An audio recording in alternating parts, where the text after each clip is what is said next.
I made an account just to post this here. The last 48 hours of my life have been nuts. I am a 25-year-old non-binary person renting a 4-bedroom house.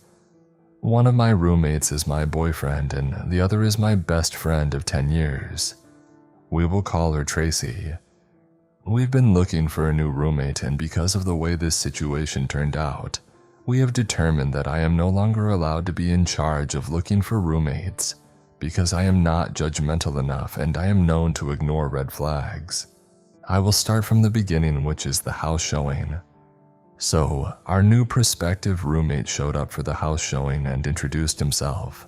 He definitely seemed strange at first, but I wrote it off as him just being eccentric.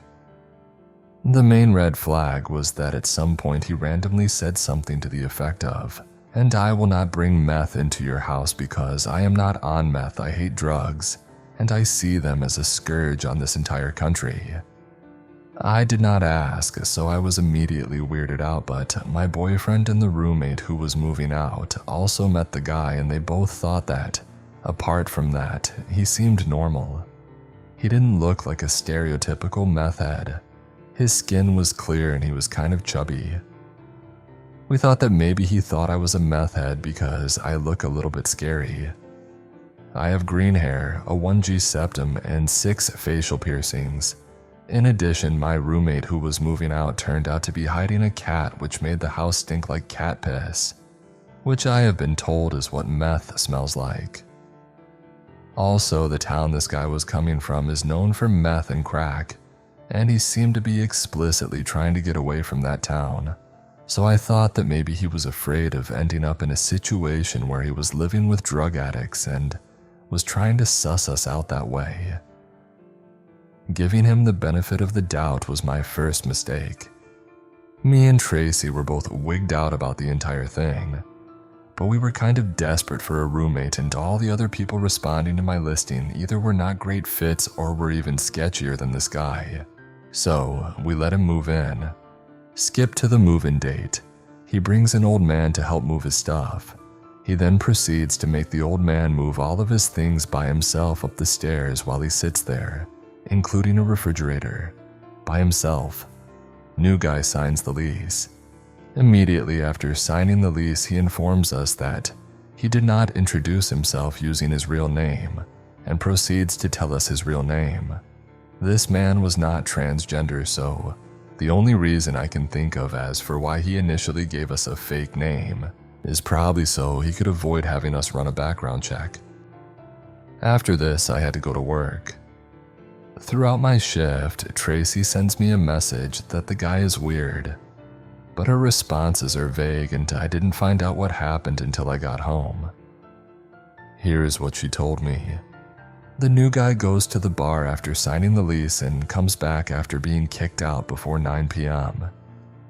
The bar he went to is a biker bar that is notorious for being rowdy.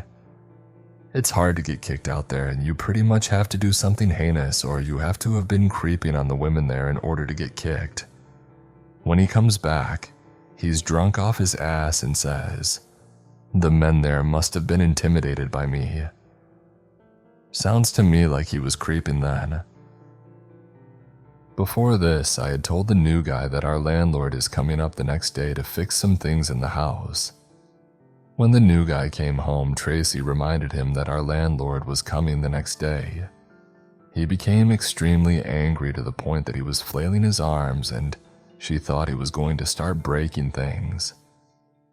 Tracy was so uncomfortable that she almost went to go wake up my boyfriend in the other room. Eventually, the new guy did calm down, however. There is a beanbag next to my couch, and Tracy is sitting on the beanbag with her legs slung over the armrest of the couch. At first, the new guy sat on the couch. He begins to read off poetry that he wrote to her for an entire hour and a half. All of which is literally just streams of consciousness about how he wants all junkies to die. Afterwards, he starts telling her how beautiful she is over and over and literally lays his head down between her legs. She's trying to ignore him and he won't stop asking her if she fell asleep. Every time she moves away, he gets closer. Then he starts inviting her to his room for beer. Eventually, she just gets up and goes to her room at 11 p.m. This man harassed her for 2 entire hours. I thought that was everything, but then she tells me that she sent the guy's picture to her mom, who then sent his picture to everyone she knows because she's from the town he was previously living in. It turned out that he'd been stalking Tracy's aunt for an entire year, and that he's banned from the bar she works at because he goes there and threatens to kidnap her. She literally has to be escorted out not only by workers, but the customers escort her to her car sometimes, so we tell our landlord. Luckily, our lease hadn't been finalized yet, so he agreed to kick him out. I call my mom to come over and Tracy calls her brother for backup, just in case things go south. Our landlord shows up and essentially tells him he needs to leave and doesn't let the new guy get a word in. The new guy starts getting agitated and aggressive, so we called the cops and several officers showed up, told the guy he had no legal standing as there was no lease. He introduced himself to us with a fake name, and he hadn't even been there for a full 24 hours and that he had to get out. The guy had to beg his sister to pick him up, and she was so unwilling to do it that she didn't agree until he offered to pay her $200. It's a 20-minute ride to where he was going. He left most of his stuff on our porch. When we went into his room, it smelled like cigarette smoke and there was an empty pack on the floor, including not 1 or 2 but 7 empty Dr. Pepper cans and garbage and crusty socks everywhere. This entire situation had me so stressed out that I didn't even notice that he had also left a pair of pissy shorts in the middle of the house's main hallway. And that was also the first thing you see when you walk into the house. They were there for the entire day, when he knew the landlord was coming. They were still sitting there when he left. I picked them up with a glove and put them on the porch for him to retrieve.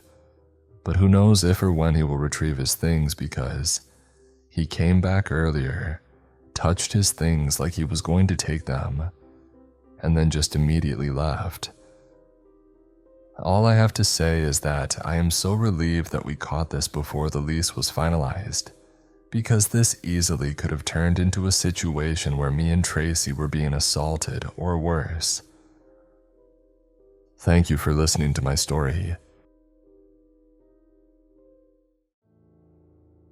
This story happened 7 or 8 years ago.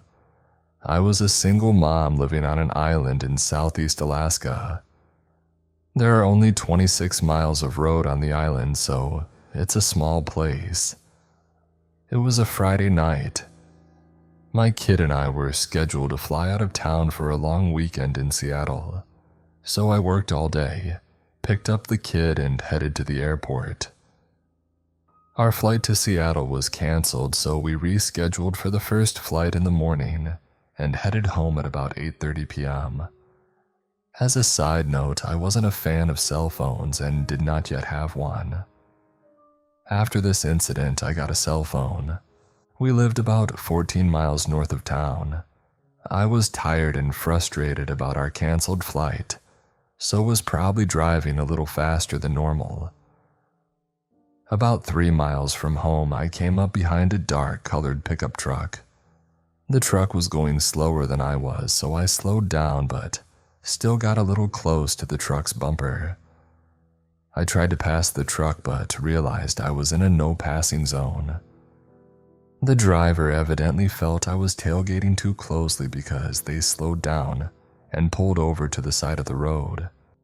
People occasionally do this since we have only one main road on the island. I hit the gas, pulled around the truck, and headed home. Immediately, the truck sped up and moved right up to my back bumper. I started thinking, okay, you're pissed that I tailgated you. Message received, now back off. The truck did not back off. The driver turned off their headlights so I could no longer see how close they were. I increased my speed a little bit, hoping to get rid of this person. Then all of a sudden, the headlights came back on and the truck was inches from my car. At this point, my preteen daughter started to get a little worried. She was turned in her seat looking out the back window. It was very dark with no streetlights, so we could not see anyone in the truck, which made it even creepier. The truck turned off and on their headlights several more times. Each time the lights would come back on, the truck would be right on my tail. We got close to our turn off the main road into our residential neighborhood. I signaled and hoped that the truck would keep going straight. I turned and the truck turned. Our street was about 3 blocks away, but I did not want to turn down my dark road with this angry truck following me. This is Alaska. Everyone owns a gun and there are no open carry laws. So I don't turn down our street but keep driving straight while trying to reassure my daughter that everything was okay. Less than a mile from my house is a large elementary school with basketball courts, a running track, hiking trails, and a big playground. The school's driveway and parking lot are open until 10 p.m. for students and neighbors to use. At 10 p.m. the gate is closed and locked. I decided to drive directly to the school because there are often people there even at 8:30 at night. I drove up the driveway and into the parking lot of the school. There were 3 or 4 cars parked, but I didn't see any people outside. I parked between cars directly under a streetlight. The truck followed us up the driveway but didn't enter the parking lot. The truck stayed in the middle of the driveway just at the entrance of the parking lot. It was as if the driver was blocking the driveway with their truck. The driver turned off their headlights and waited in their vehicle. We waited for the truck to leave or for someone to come out of the school. And we waited. About 15 minutes later, the truck turned on their headlights, backed up, and drove down the school's driveway towards the main road. We were relieved, but I decided to wait another 5 or so minutes just to be sure.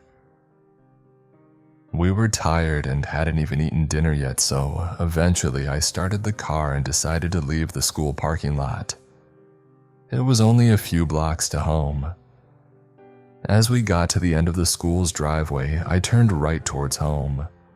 There were no other cars on the street that I could see. As soon as my car made the turn, bright headlights came on directly behind us. The truck had not left. The driver had hidden behind the driveway's gate, turned off the headlights, and waited for us. As soon as our car pulled out of the driveway, the driver turned on their headlights on high beams and rushed right up to my back bumper. To be truthful, this freaked me out. I don't scare easily, but having that truck come right at us with bright white headlights in a very dark, deserted street was enough to get my adrenaline pumping. I couldn't keep driving around the neighborhood all night with Mr. Road Rage on my ass.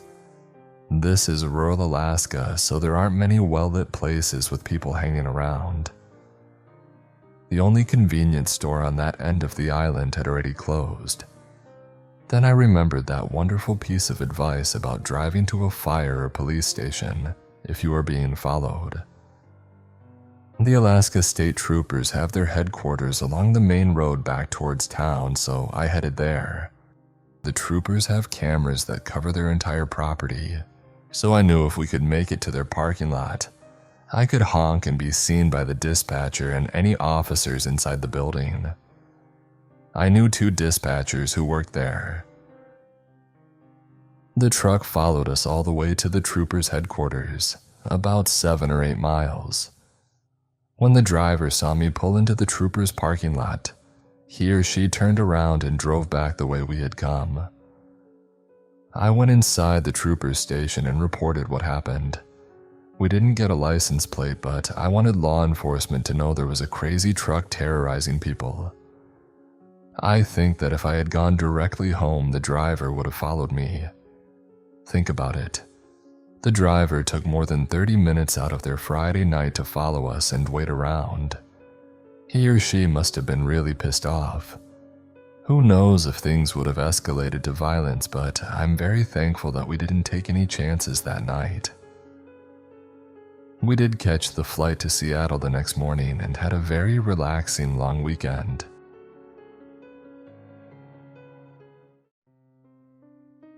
Hey all, so I just got back from a trip to New York City.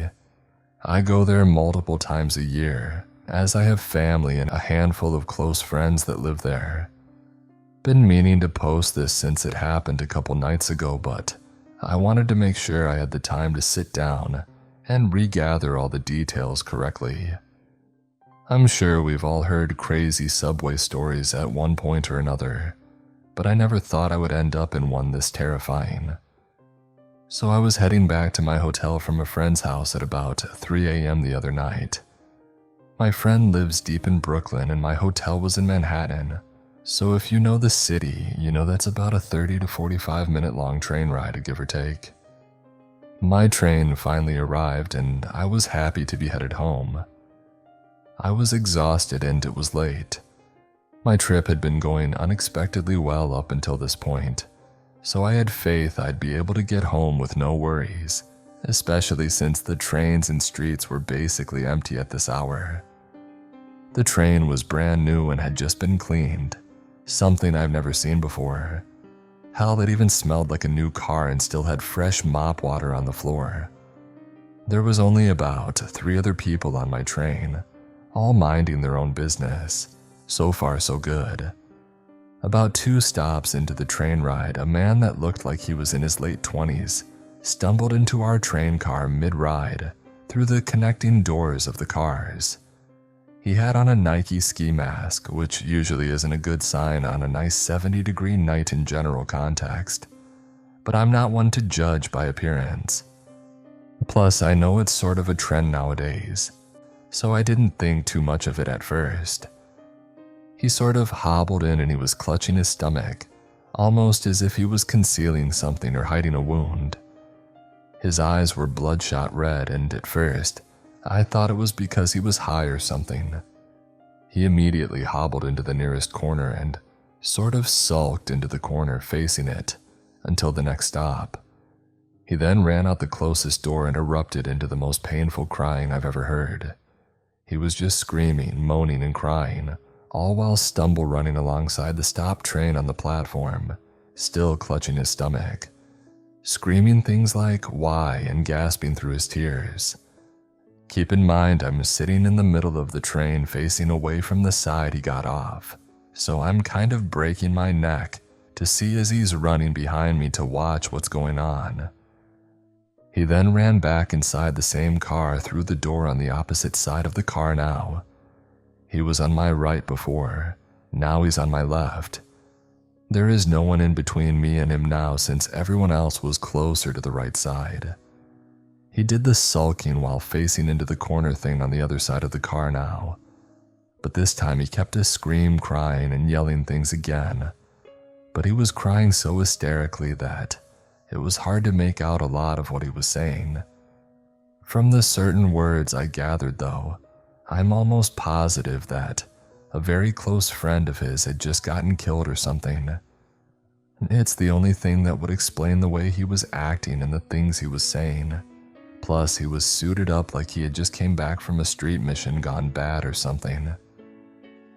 At this point, everyone on the train was frantically flicking their eyes over to him every few seconds. You could tell they were panicked, but not trying to cause a scene about it or rile him up more. I was getting a little sussed out myself, but I had seen and heard about a worse on the subway, and if someone he knew had really just died, then I honestly felt horrible for the guy before anything else. But then the entire situation escalated to a point that I had only seen in movies or crime shows until now. The man stayed in this corner, crying, screaming, and muttering things to himself for another 3 minutes or so, all while still clutching his stomach as if he was concealing something. I had definitely seen a black object in his hands by this point, but I couldn't tell if it was big enough to be a gun or not. After I saw this, I tried not to take my eyes off him for too long at a time since I was the closest person to him. but I also didn't want to stare. By this point, he was starting to say concerning things like, "Someone's got to pay for this," and then he would just repeat it louder and louder. And then he burst into a dialogue that made my heart drop. Keep in mind, he's still facing the corner, hunched over, clutching his item. "All you mother effers sitting on this train right now, y'all gon' feel me tonight, you hear me? Y'all gon' feel me tonight, and y'all gon' hate it too. Oh my god, y'all gon' hate this, y'all gon' hate me." He kept getting louder and louder as he was saying this, to the point where he was basically screaming by the last part. I don't know what he said after that, because as soon as that train stopped next, I bolted. He was screaming crap at me as I got off, but I couldn't hear it, and I definitely wasn't trying to turn back. I ran back up to the nearest street exit, chain smoked a couple cigarettes, and waited 20 minutes for the next train to come. I've seen enough in my life to know that this wasn't a situation I was willing to gamble with at all. I pray the last 3 people on that train got home safe and nothing happened. I briefly searched Twitter and the news the next day for any possible info I could find, and I didn't see anything. But who even knows what's worth a headline to them down there anymore? So, to the man in the subway at 3 a.m., I pray you find the solace you need and heal from whatever trauma you're going through. But please, let's not ever meet again.